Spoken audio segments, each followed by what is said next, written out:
we start, I think there's a safety thing to start with. Which Okay. Maybe it's gone upstairs.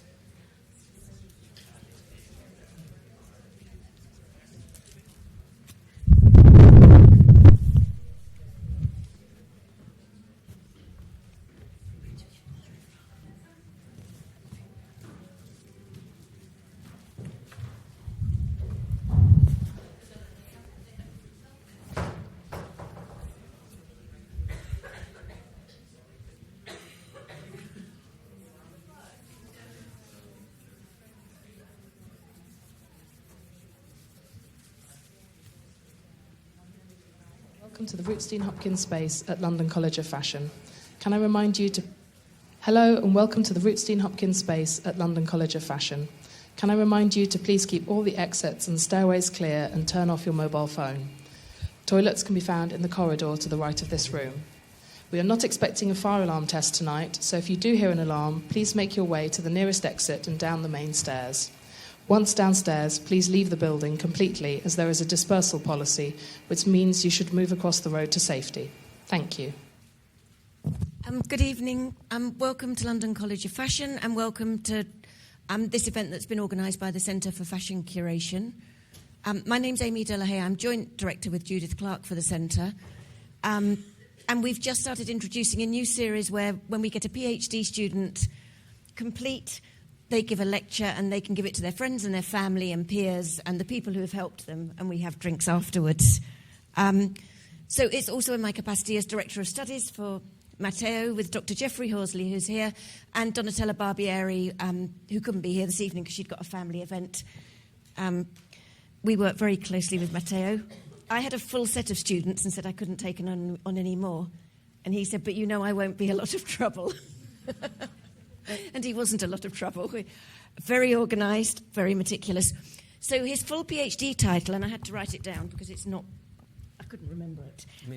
Corporate Cultural Policies and Museums, a critical evaluation of the role of the industry in the evolution of fashion curation in Italy. And this evening it's my immense pleasure to introduce Dr. Augello, who's going to give us a brief history of fashion curation in Italy. Thank you very much. Thank you, Amy. It's the first time, actually, someone says it out loud, Doctor. It does kind of feel good. So thank you all for coming. And I'll try to make it as brief as possible, but obviously it's for 4 years, pretty much overall. So it's never going to be... It's going to feel long to you, but it's going to feel terribly brief to me. Good evening. Late as usual, I see. What I'm going to do tonight, I'm going to speak for about 45 to 50 minutes. Feel free to pass out. I've had some moments myself across the 4 years. But what I'm going to talk about is primarily the part of the PhD that deals with Italian fashion curation, a sort of a history, which is also the part that I'm hoping to turn into a book, hopefully next year. And the title is Be Italian. There's a Fellini festival at the VFI on, and I've been obsessively watching films of Fellini, where it's a good...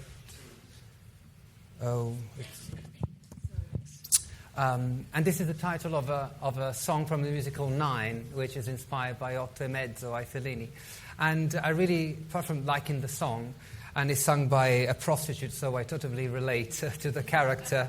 But on top of that, one of the main questions that we've had from the very beginning is whether what is Italian about fashion curation, or is there an Italian fashion curation?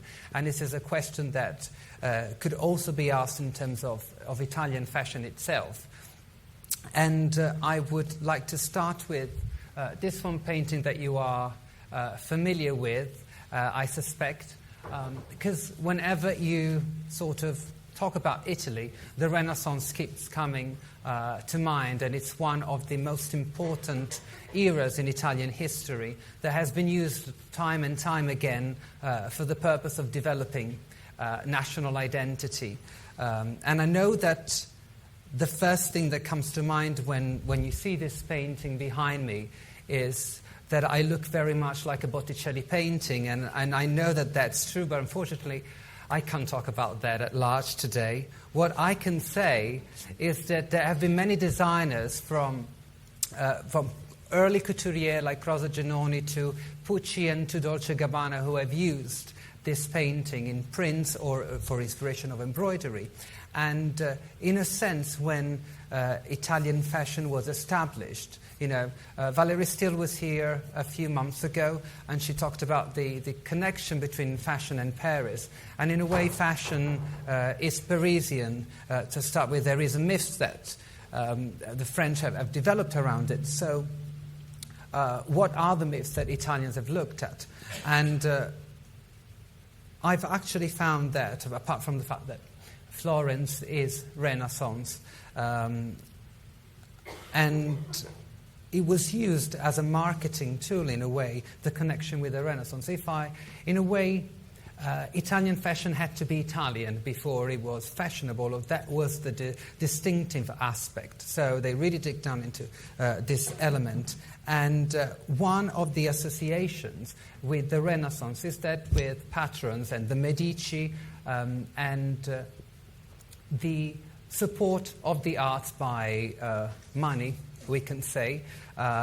In fact, I've also added Miuccia Prada, because the Fondazione Prada is extremely famous, and the Prada couple is very well known for their corporate collection. But I won't be looking into it. I just want to point out that I've been looking at the forewords into many catalogues over 50 or actually 70 years. And every time a sponsor sort of writes something down, and in Italy, they always make a reference to the Medici and to Mecenati, the supporters of the arts. There is this sort of overwhelming presence. But what I will be looking at, and I'm glad that Lucia Save is here, because she will have seen this image many times, thanks to the Italian. Lucia was the exhibition research assistant on the Italian exhibition at the V&A, which was one of the main trigger for my thinking. This is La Sala Bianca, Palazzo Pitti. This is a Medicean palace, and in a way, the first fashion shows were usually dated in 1951. If I say something wrong, please correct me later, not now. There were also events organized in conjunction with these fashion shows, among which were also fencibles with Medici themes. And so that is something that already fits within my narrative. But then I also found something else. Exactly in the same year, and we're really getting into my PhD now, there was a center in Venice, which was established by a textile company, Snia Viscosa, a manufacturer of viscose. And this center was called International Center of the Arts and of Costume. And in 1952, 1 year after they opened, they organized a week-long conference. There were many, many people there, and I'll show you a few later. But what they did in conjunction with the conference was to also organize a historical regatta. So there was this idea of staging the past. And my preoccupation was about museums. Museums are a way of managing the past. And I have divided the Italian fashion curation history into 3 phases. And the first one is when sort of the practice is being established, the first experiments are established. And there was a very definite separation between historical research and then contemporary production. Contemporary production was supporting research in a way that if I can demonstrate that textiles and historical dress are important socially and culturally, then my contemporary production is of importance. But there was a detachment, and this detachment, staying within the past, was a way of guaranteeing academic rigor. That was their main interest, in a way.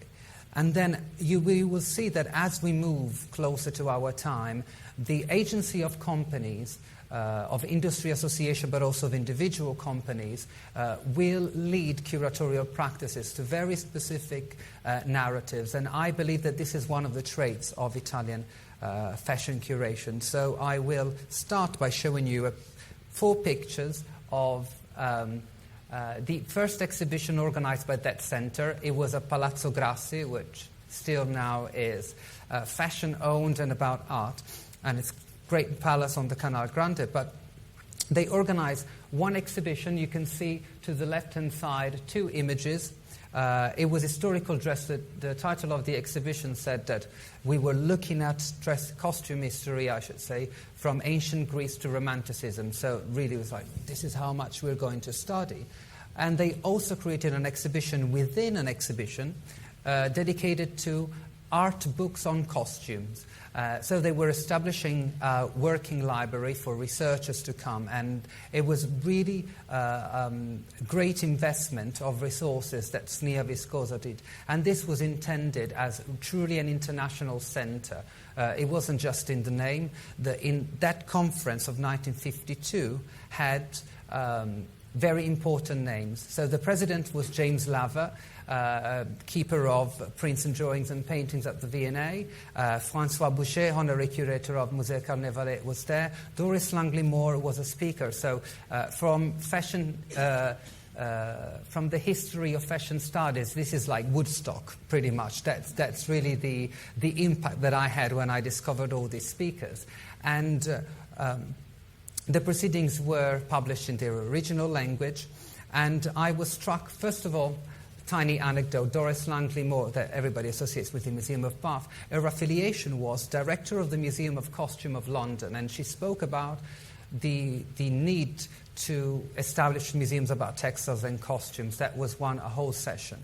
And she wrote that CHAC, this centre, is the first organization with international perspectives, in the opinion of Doris Langley Moore, the only correct conception with regards to fashion. And one of my preoccupations throughout these years is why are Italians, to the side? There are already existing histories of exhibitions in a way, or of curation, but Italy has sort of been overlooked. Most definitely the use of the Italian language was one of the reasons. But also they were all at the same table in a way. And I was trying to find out, at which point they sort of remained in the shadows, and what were the reasons. And in fact, there was only one speaker, Rosita Levi-Pisetsky, and she published the book at the center. And then the other 2, I suspect that half of you will know very well. We have Boucher to the left, and then James Lava to the right. Boucher, it's 1965, James Lava is 1969, and then Rosita Levi-Pisetsky also published a comprehensive history of costume, but she, as Italians, we like to make very big scenes, so she actually published an encyclopedia of 5 volumes that really was quite extensive, and I haven't seen it referenced many times. So given the importance of Italian costume from the 14th to the 16th century, at least at an European level, I was struck by the fact that this wasn't used as a main reference. But at least I was trying to, build connection between different people. So I moved forward.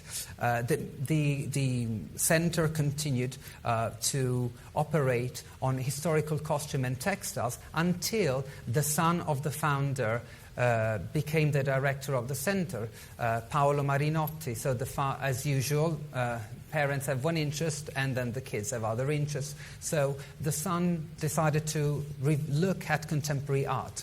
But in a way, this is a corporate foundation. It's established by a company and it has ties to that company, so you need to justify the investment. So what they did was something that was a lot subtler. This is an exhibition that they did in 1959 with the Stedelijk Museum in Amsterdam, and it was in conjunction with Palazzo Grassi.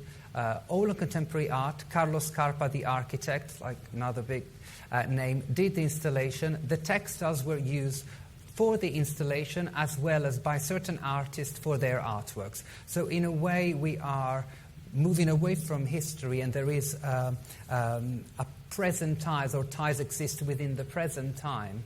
And this is already a different approach, but they continue on contemporary art on one side, and that is the primary work of the exhibitions, as well as publications remain historical. All the different researchers are associated with it. And then I came across another publication, another time where I thought, why no one takes care or looks at the Italians? Because this was an international guide to museums and public collection of costume and textiles. This was a trilingual publication in Italian, French, and English. And from my research and to my knowledge, it's still the most comprehensive look, although from 1970 to today, there have been a few changes of that.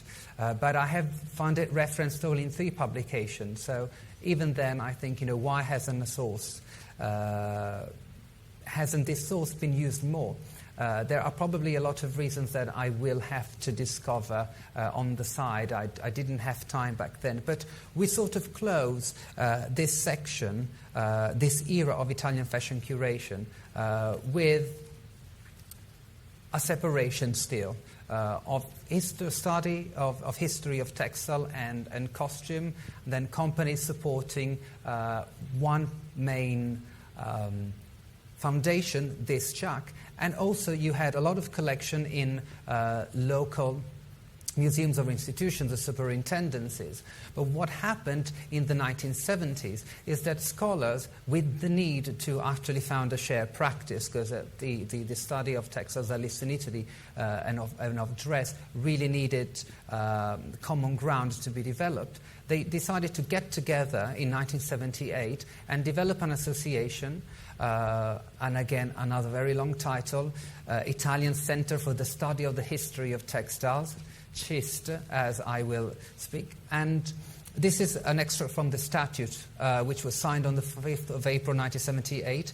It was established by 26 Italian historians of applied arts, and in particular of textile, costume, and lace, moved by the need to build an organism to unite the efforts of individuals in an attempt to influence the current situation of the Italian textile heritage.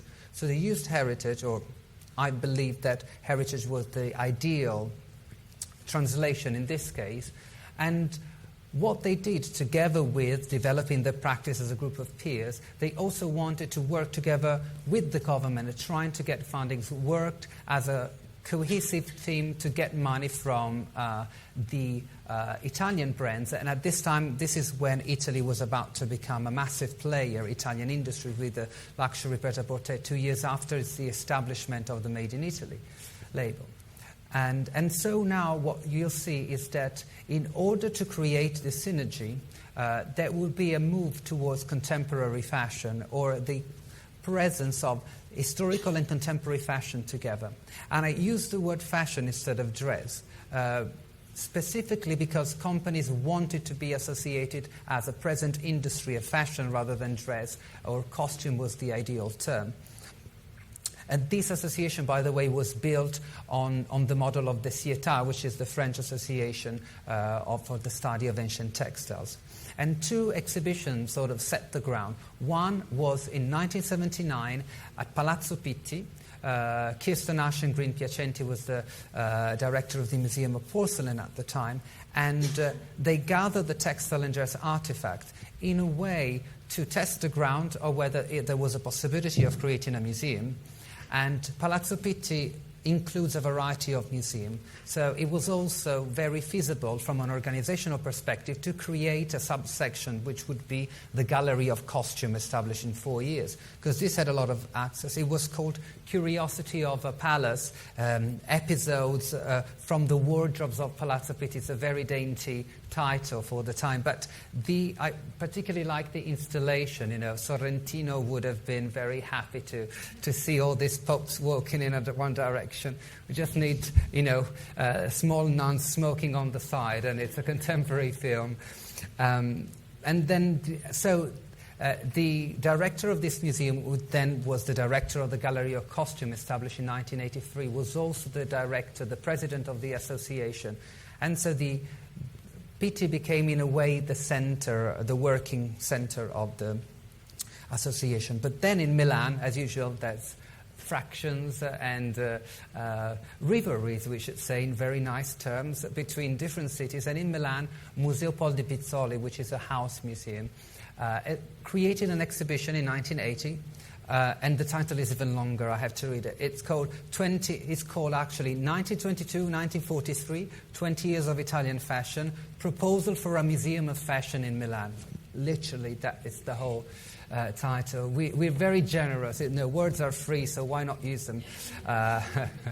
But this was an outstanding exhibition, and everybody sort of looks at this as a great moment because it was the first exhibition of fashionable dress of the 20th century in Italy, and also it was a way of tackling the fascist era, which is a very difficult period in Italian history, by looking at dress. So you were able to, in a way, have a softer take, and it had just been, 35 years since the beginning, from the end of World War II. And the day after the exhibition closed, another conference was done in Milan with all members of both the scholarship group and the industry, trying to find a way of, let's make this museum of fashion in Milan. So much energy that still today we do not have one, and they still keep banging on. But what these two established was a modus operandi in a way. We first try an exhibition, and then the exhibition becomes a permanent display if we then develop an institution. So these two were great. And then the same director of PT decided proposed to Ferragamo in 1985 to do an exhibition on Salvatore Ferragamo, 2 years after his Saint Laurent ad by Vreeland at the Met, and that was a sort of inspiration. And I won't read the whole quote, but it's hilarious, because basically they say, we want to be very, very academic and rigorous. We want to have a scientific take, so we can do it because Ferragamo's dead, and he's been dead for 25 years. Pretty much that's my own summary, the more entertaining summary than that one. But the idea is that they were really scared of being... that their priority was of being recognized as researcher rather than showing their purpose or their potential to the companies themselves. But then this would pose the grounds and the foundation for the development of Museo Ferragamo, which was opened in 1995. But then this is a list of the conferences that were done by the CIST over a period of 12 years, all international. I'm not expecting anyone to read. I know it's a lot, and no one should ever have so much text, but this is the equivalent of Mae West surrounded by bodybuilders. It's all about quantity. You don't need to actually know their names. But one particular conference was brilliant, and that was 1990. It was ready-made fashion, research and problems of the history of ready-made. Everybody was there, from Canada, from the States, from Japan. It was actually a secondary Woodstock, basically. And the reason why this happened is because there were ties with the industry. And I'm going to explain now this very key moment. Basically, Grazietta Buttazzi, who was one of the leading scholars in this association, and Grazietta is considered to be the mother of Italian fashion studies in a way, was doing a research for Gruppo Finanziario Tessile, which was the main manufacturers, the one behind Armani, for your knowledge. And this took place in the mid-1980s. The research led to the unearthing of certain narratives and certain research findings, which then triggered the development of one particular, for a whole reflection from different countries on ready-made history. And this is the first issue of a yearly volume that was done, a journal by the association. And the director of the association at the time wrote this: the members, the National Board of Directors, the regional secretariats, the president of CIST, while aiming above all to the knowledge of ancient textiles, for reasons of survival of these, have however always held contacts of mutual exchange, even with the contemporary production of fabrics and fashion with its operators. Read, we needed money, and so they the one with the cash. In the future, though, with the support of our patrons, they were using the word mecenate, which is really a patron of the arts. They're still going back to the Renaissance.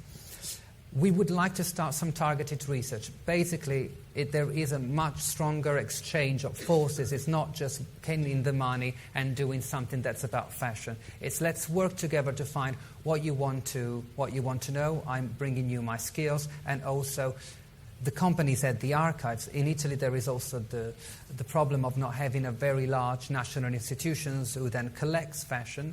There are problems with the Italian legislation because anything that's younger than 50 years is not recognized as a cultural heritage artifact. Therefore, if companies wanted to protect their heritage, they had to pay themselves. If they had to pay themselves, it's an investment, so you need return of some sort. So it's not, let's say, disinformed investment. They wanted something back. And this shows you even more the connection. So Gruppo Finanziario Tessile is that manufacturer. It commissions corporate history in 1985. The results are published in books which are given to all the participants to the 1990 conference. Gruppo Finanziario Tessile was also the sponsor of the conference, as well as appears as the sponsor of all the journals of the association. On the other side, if we look at Centro di Firenze per la Moda Italiana, which is the center that was managing the fashion shows in Florence, established Centro Moda di Firenze in 1983, which would later become Pitti Immagine, which the yearly fairs. They also established a publishing house, Edifir, in 1985 to publish the catalogue of the exhibition. This publishing house would publish the proceedings of the conference as well as the journal. And guess what? The president of Group GFT was also the president of Pitti at the same time. Typical Italian. But Marco Rivetti wrote in the foreword to the proceedings this: Pitti Immagine aims to provide numerous opportunities for cultural analysis and stimuli to critically analyze its past, present and future. History is valuable as it suggests ideas for reflections about current problems. Now we have the first key moments, because everybody talks about the Biennale of 1996, and that was from let's say, exhibition perspective fundamental. They sort of displayed this connection between past and present, but the seeds were already present in the commissioning of this conference. And from now on, now they feel like they want to collaborate, that past and present are two sides of the same coin. In a way, heritage is the perfect term because it's a way of using the past to provide clues to understand the present as well as inspiration for future production. So here we have the most famous installation, I believe, or the one that I at least found most reproduced, of the Biennale in Firenze in 1996. Basically, it was like a Venice Biennale. There were events and exhibitions all across the city. It was 1996, so I wasn't even born. Therefore, I could not possibly be there, but people have been. And Gianfranco Ferré created these sculptures of crinolines which were hanging in the Cappelle Medicee in Florence. And Vittorio Rimbotti, who was at the time the president of one of these many centers, I won't repeat the name, but you get the gist, it's part of Florentine fashion. He said that an initiative of this kind has been conceived and held in Italy. This fact is the sign that in this country the reflection of fashion goes hand in hand with the international establishment of its companies and its famous designer. They are feeding from their past. Italy, in a way, is living history as well as living with history, and there is no escape from this overwhelming presence. So it is part of their narrative, and the Biennale understood that this project of the Biennale was a way of finding a chance for fashion to have a sort of a cultural commentary through exhibition that art has, that film have, Biennale of photography as well, but there wasn't of fashion. It was a monumental event all across the city. too expensive. 2 years after, they do a second edition, which is about film, and it's a lot smaller, and then it sort of stops. And most people that remember it, that I've talked about, how immense that this was. But it planted the seeds of what Maria Luisa Frisa in particular with the Fondazione established by Pitti Immagine in the 2000 would do, which is, now that they do exhibitions every year for the editions of the fair. This is where it started, the idea that through an exhibition I can somehow comment and shed different light or a cultural but not academic reflection of the trends that are present within the fair. And so we now reach the third phase, which is all about how corporate institutions are actually leading curatorial practices. I'm going to start with the one at the top right, which is the first exhibition done by Francesco Bonami, contemporary art curator, together with Maria Luisa Frisa and Stefano Tonchi, who were between fashion journalism and fashion history and contemporary art, I would say. And these were themed exhibitions that were gathering a variety of references, they said, without no hierarchy, because the idea is that we want to show you the past with the present in the same way that you consume it as designers. These were exhibitions intended for the professionals before they were intended for the general public. This is fundamental to understand the whole process. So this is, in a way, is one direction that they took and that continues to exist. Another direction, which is this one, can be traced in the Fondazione Antonio Ratti in Como. This was a big exhibition that they did in 2001. These are all 2001, both two, in Como. And it was about the 20th century silk production in Como. Obviously, this is a foundation of one silk manufacturer, but then it was... For Como, it was quite unusual that all manufacturers actually got together in a very good spirit, at least openly. And they really presented a series of exhibitions, even later on, that were quite particular in the sense that they were focusing on the technical production and the industrial production. They were able to communicate a side of fashion and of textiles that would have normally been found in other types of institutions, primarily because thanks to their connection with the industry, they had the expertise to understand these narratives, as well as access to the archives, which others might not have had. And the Fondazione Ratti has continued doing that. A museum of textile in Prato also does something similar and more varied, but I'll tell you that in a minute. The third element is the only problem that I have. And it's the infamous Giorgio Armani exhibition at the Guggenheim in 2000. I see smiles and I'm very happy. Lots of money given to the museum. We wonder why. Is it generosity of Giorgio? Possibly not. But what definitely happened is this was a touring exhibition that then ended up being the permanent display at the Armani Silos. Bear in mind, as the press people told me, Mr. Giorgio doesn't want to call it a museum because museums are stuffy things. And so he decided to create something that is on the left and top. It's basically the tomb of the pharaoh, or a mausoleum to his own person. When I saw Fellini's Satyricon, Trimalchio builds his own tomb and stages his own funeral so he can witness how people will grieve his death. And that's literally what Armani is doing. It's actually the same font. It's very, very sad that someone has to do something of this sort. And it's all about, everything is stone, it's really funeral in a way. Anyway, funerary. This type of exhibition continues to exist. We are surrounded by them, and they sort of capture the inability of fashion to use resources for a purpose in a way. There's all problems with sustainability, for example, and fashion's inability somehow to comment on its own flaws is perfectly captured, not just in the production and the inappropriate production and waste of resources in the production, but also in the cultural side of their management. However, there's also companies who have actually found a way of making these resources very useful and who understand that there is a possibility of, in a way, doing something that is valuable from a researcher's perspective and at the same time fulfilling their own marketing needs. But here we have another mausoleum, and that's Gucci Museum, but thankfully it's been put to rest. You can see that the best part was a cafe, that's why I actually picked it. But what is great is you can see in the banner, it reads Gucci Museo, and Gucci is in bold. In the same way that after museo you could put makeup or you could put clothes.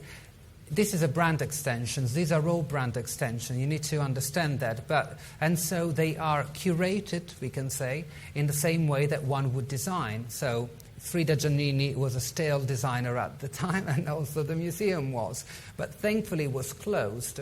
And with the revolution of Alessandro Michele, it was reopened, curated by Maria Luisa Frisa as Gucci Garden. And I truly believe that this is Maria Luisa Frisa's masterpiece, because it showed she understands the purpose of exhibitions. This is the staging of a retro shopping experience in a way. It's the staging of luxury. This is a space that does not want to become a museum, but uses the tools that museum can provide to fill the purpose, to fulfill the needs that Gucci has to provide tailored experiences to their customers. And it's great that they use the word garden, and everybody loves, because I can gain some understanding of it by the display, and then my students love buying iPhone cases, and we're all happy. So it actually caters to different needs. Gucci Museum was not doing that. And one of the things that we were always talking about at the beginning, and I really went mad, is are these museums actually, all the research was done in marketing and organizational studies on corporate museums, and no one actually wondered, can we call these museums? Because there is no trademark, so you can use the word. I can say that I am my own museum. Someone just call me a museum, actually, slightly earlier. But thank you. But then another direction that was taken, so you either take what the museum has to offer from a enhanced retail experience, and that's what Gucci Garden is, but it is a retail experience with that's heavily with a heavy cultural content, we can say, or you transform your corporate whatever there is into a proper museum, which is what Ferragamo did. Museo Salvatore Ferragamo, about 6 years ago, they started moving away from shoes. They take themes out of the biography of Salvatore Ferragamo, and then they connected to things outside of that. They did exhibitions with five more institutions. They were the founders of all the others. So what I actually truly appreciate is that Ferragamo puts the money to support the restoration of artworks that are in museums but no one would actually work. A competition in museum-wise in Florence is very strong. And this is what Stefania Ricci, the director of the Ferragamo Museum, wrote in 2015. Our aim was to make the museum as dynamic as the company and to find ways in which local visitors, and not just tourists, would regularly come back to the museum. The museum is now a vehicle for the preservation of the memory of the founder and a communication tool of the brand on a worldwide level. So I was always struck by the transparency that many of these companies had. We're actually doing both. We have no pretense of being the V&A, although even at the V&A there's lots of commercial ties anyway. But they are bringing this to surface in a way. And this was a quote from a book that was called Our First 30 Years. It shows their interest in looking back at their own practice and finding which direction they can go. And obviously when we went to Florence with my supervisors, we realized that these exhibitions read like press releases, that Jeff said. So basically, okay, we have family, and then we have craftsmanship, all the things that Ferragamo is. But what the director told me, he said, we're doing a museum in the same way that we do clothes or accessories. We are not a museum about the company. We are a museum by the company. It's very different. And these are the ties that, to me, define a corporate museum. And in fact, I even moved a few kilometers away to Prato, which is close to Florence. It's known for their heritage or their history of recycling wool. In fact, this is an exhibition on vintage, which they did in 2012. Not just about vintage being, fashion brick lane stuff, but, they really explore this concept. And also they did a book called 30 Years of Donation. 30 is the number. The museum has greatly evolved, the director said, supporting and mirroring the profound changes of the social and economic context of the area. It is important for the museum to be able to offer the city and the district opportunities both for a revival of the image of the district and for its development into a new cultural and tourist attraction.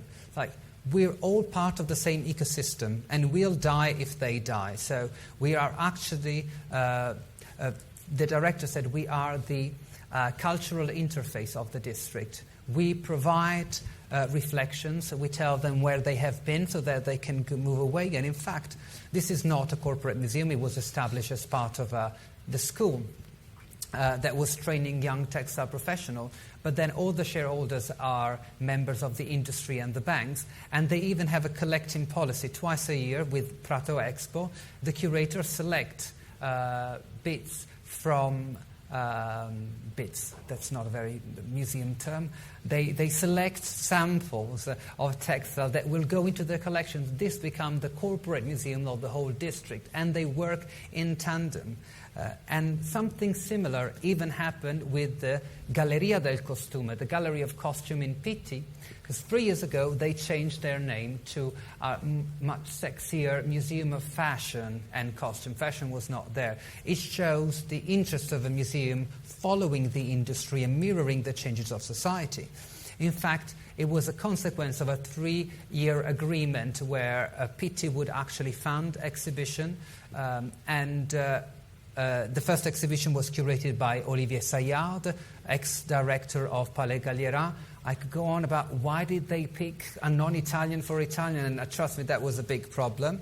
Or I could read the labels as poetry because they were not informative, but I've done my shade. So what the president of Pitti actually wrote at this time, it says, "It is an extraordinary moment, one in which cultural institution, the business world and the government at last are working together to obtain the common objective of promoting Italian quality and projecting it forcefully at an international level." So that's what they want to do. Even the museum, in another passage he calls them, this is the headquarters of the whole district. So museums are part of an industry in a way. They are funded by the industry. We still don't have that very large museum. And there is a lot of research that has been done about exhibition, for example. This is a museum that some of you will know very well, the Modern Museum in Antwerp.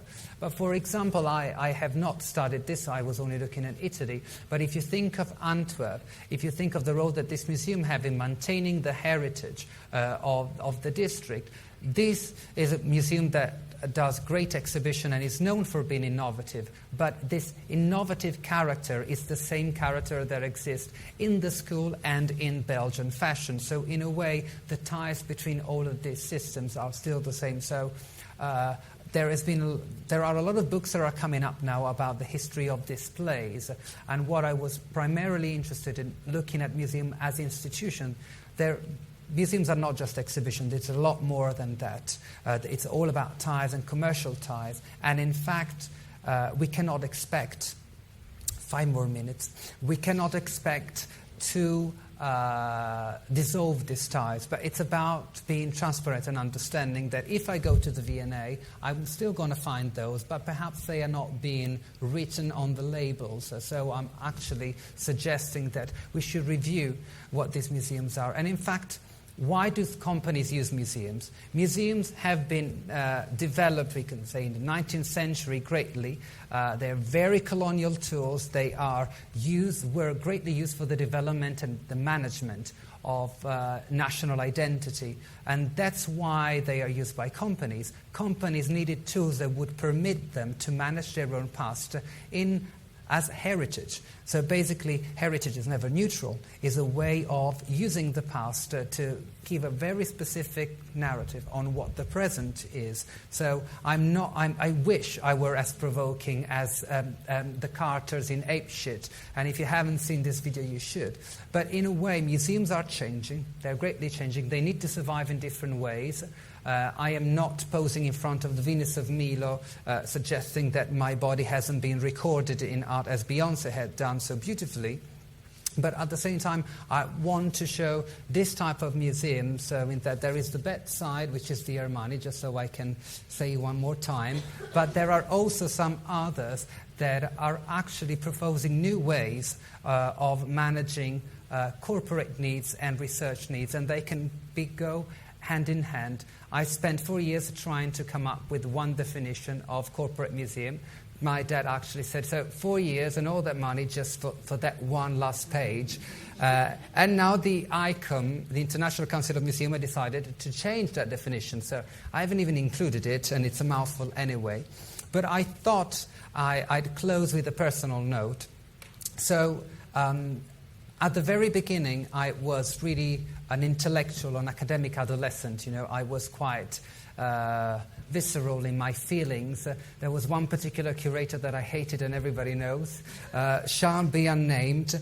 But then I actually came to appreciate this curator's impact and relevance in this narrative. In fact, if anything, this curator is one of the biggest part of my research. So it was truly Bildungsroman, you know, a coming-of-age experience. I sort of grown out of my intellectual adolescent into an adult. I no longer hate my parents. I've learned to accept them, flaws and all. But I wanted to give you a visual of this trajectory. So this is me, very few years ago, very young, trying to play the adult in a suit in Florence. This was the first field trip, and I thought I was going to rule the world.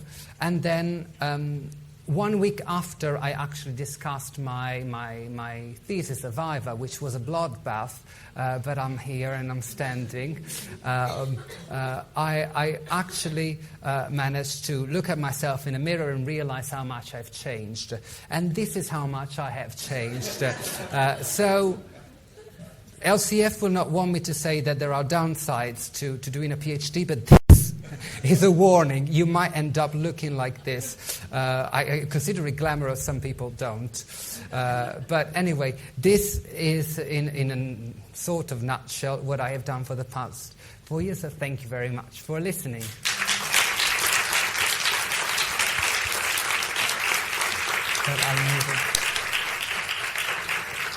Thank you. I'm pleased you didn't hate your supervisors. No, We certainly didn't do that to you. No, you were wonderful. I thought I didn't thank you publicly. Fine, you have thanked us. Yeah, We've had they drinks, and they were brilliant. His exam was very difficult because I sat in on it. You can have one supervisor who sits in, and he said, Matteo said, should we go for a drink afterwards? And I said, I wasn't even my exam. And I felt so shaken up, I thought I might cry if I drank. Yeah. They were trying to feed me. Matteo, come on, have some, but I had alcohol. It was tough, but in some ways it's amazing because if it's really tough and you really you stood up to it with dignity, it means you just feel you've really earned it as well. So well done. And thank you for this evening. And we've got time for 3 or 4 questions if you'd like to ask them now. And then if not, we'd like to invite everyone for a drink. And you can ask questions individually if you don't want to shout out in front of everyone. Or we can go straight to drinks. I would just like to say that another one of the myths of being Italian is that we're all about art and intellect, but at the end of the day, that's bullshit because we just want to eat Italian food. And in fact, my father has kindly agreed to make lots of cannolis. So if you're lactose intolerant or you can't have gluten, don't stop yourself. We don't want you in our cautions. But apart from that, please go and enjoy. And LCF kindly brought us drinks, knowing real nutrition. So. I mean, would anyone like to ask a question or make a comment before we finish? We came from Norway. Especially because she's in the fashion school. Really? Wow. The first year. She wants to study here in London. Well, fantastic. Matteo did the fashion curation course here that Chef Forsley is the director of, and then went on to do his PhD. Thank you. Thanks for Thank coming. you. Let's go and drink and eat cream and sugar. Yes.